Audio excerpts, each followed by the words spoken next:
Resumen capítulo 42 del libro Los Embajadores. Pablo sufre un naufragio en una tormenta. Finalmente Pablo estaba de camino a Roma. Entregaron a Pablo y algunos otros presos a un centurión llamado Julio, que pertenecía al batallón imperial, la compañía Augusta. Subimos, escribe Lucas, a bordo de un barco con matrícula de Adramitio, y nos hicimos a la mar. En el siglo I los viajes por mar eran peligrosos, los marineros se guiaban mayormente por el sol y las estrellas, y cuando había señales de tormenta, los dueños de los barcos temían ir al mar abierto.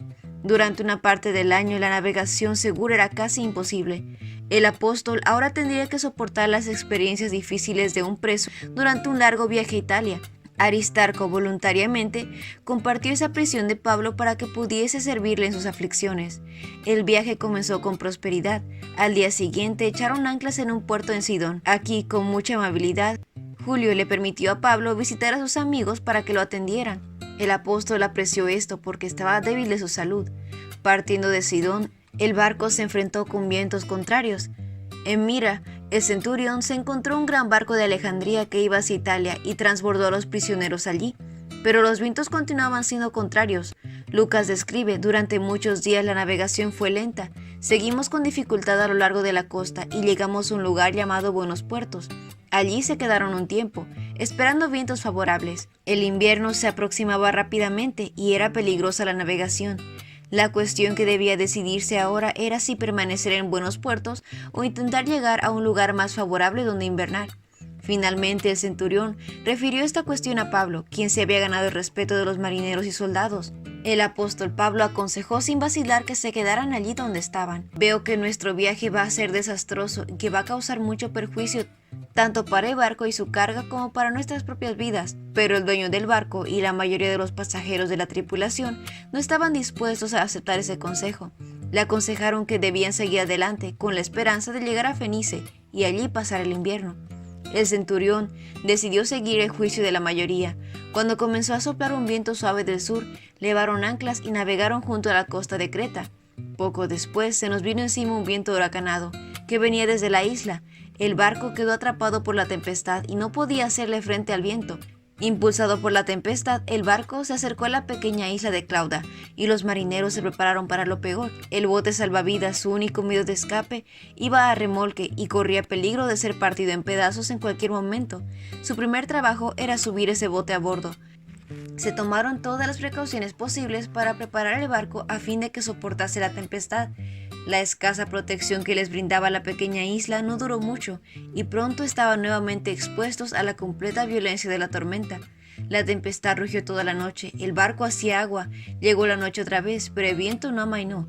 El navío, golpeado por la tormenta con sus velas y su mástil destrozados, era lanzado de aquí y para allá.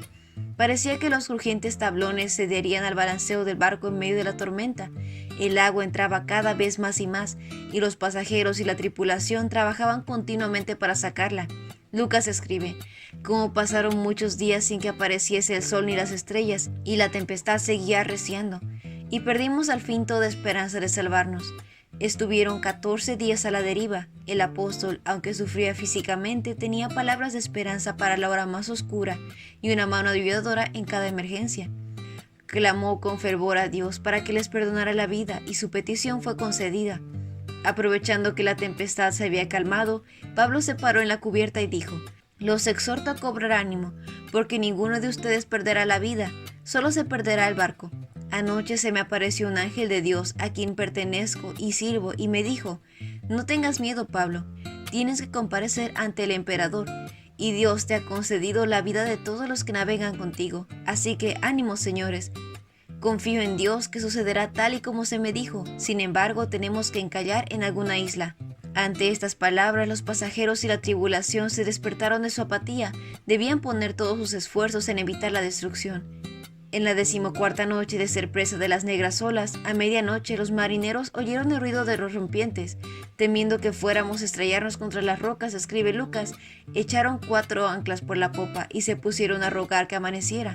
Al despuntar el alba, se divisó con dificultad los contornos de una costa azotada por la tormenta, pero la perspectiva era tan sombría que los marineros paganos, perdiendo todo el coraje, intentaron escapar del barco. Fingiendo echar algunas anclas desde la proa, habían bajado del bote salvavidas. Cuando Pablo percibió su plan, les dijo al centurión y a los soldados: «Si estos no se quedan en el barco, no podrán salvarse ustedes».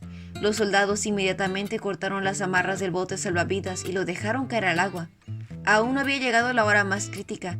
El apóstol nuevamente habló palabras de ánimo y rogó a los marineros y a los pasajeros que comieran algo.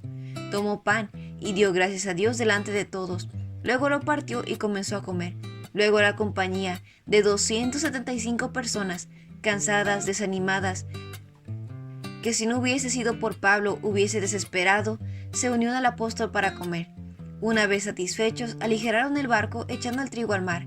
Ya había llegado la luz del día. Vieron una bahía con una playa y se preguntaban si podrían llegar a la costa, haciendo encallar el barco. Entonces cortaron las anclas y las dejaron en el mar. Luego soltaron los timones, izaron las velas de proa y se dirigieron a la costa, pero chocaron contra el banco de arena y el barco encalló demasiado rápido. La proa del barco se clavó en la arena, mientras que la popa fue golpeada repetidas veces por la fuerza de las olas y comenzó a hacerse pedazos. Los prisioneros ahora estaban amenazados por un destino más terrible que el naufragio. Los soldados vieron que para llegar a la orilla tendrían que hacer todo lo posible para salvarse a sí mismos, pero si cualquier prisionero escapaba, los que estaban a cargo de ellos debían responder con sus vidas. Por eso los soldados deseaban dar muerte a todos los prisioneros. La ley romana sancionaba este cruel recurso, pero Julio sabía que Pablo había sido el medio para salvar las vidas de todos a bordo y convencido de que el Señor estaba con él, temía hacerle daño. Por lo tanto, dio orden de que los que pudieran nadar saltaran primero por la borda al llegar a la tierra y que los demás salieran valiéndose de tablas o de restos del barco. De esta manera todos llegaríamos sanos y salvos a tierra. Cuando se pasó la lista no faltaba ninguno. Los habitantes bárbaros de Malta encendieron una fogata. Pablo recogió un montón de leña y la estaba echando al fuego, cuando una víbora venenosa que huía del calor se le prendió en la mano. Al ver las cadenas, quienes los rodeaban se dieron cuenta que Pablo era prisionero y dijeron: «Sin duda este hombre es asesino, pues aunque se salvó del mar, la justicia divina no va a consentir que siga con vida». Pero después de esperar un buen rato y de ver que nada extraño le sucedía, cambiaron de parecer y decían que era un dios. Durante los 3 meses que permanecieron en Malta, Pablo tuvo muchas oportunidades de predicar el evangelio y el Señor obró mediante él. Por su causa, la compañía entera del naufragio fue tratada con bondad, y al dejar Malta se les proveyó de todo lo que podían llegar a necesitar para su viaje. Lucas dice: «Publio, un hombre principal de la isla, nos hospedó durante 3 días. El padre de Publio estaba en cama, enfermo con fiebre y disentería. Pablo entró a verlo. Después de orar, le impuso las manos y lo sanó. Como consecuencia de esto, los demás enfermos de la isla también acudían y eran sanados. Nos colmaron de muchas atenciones y nos proveyeron de todo lo necesario para el viaje». Y ese fue el resumen del capítulo 42 del libro Los Embajadores. No olvides compartir este resumen con tus compañeros de clase o con otras personas que tú creas que puedan necesitar este resumen. Nos vemos la próxima.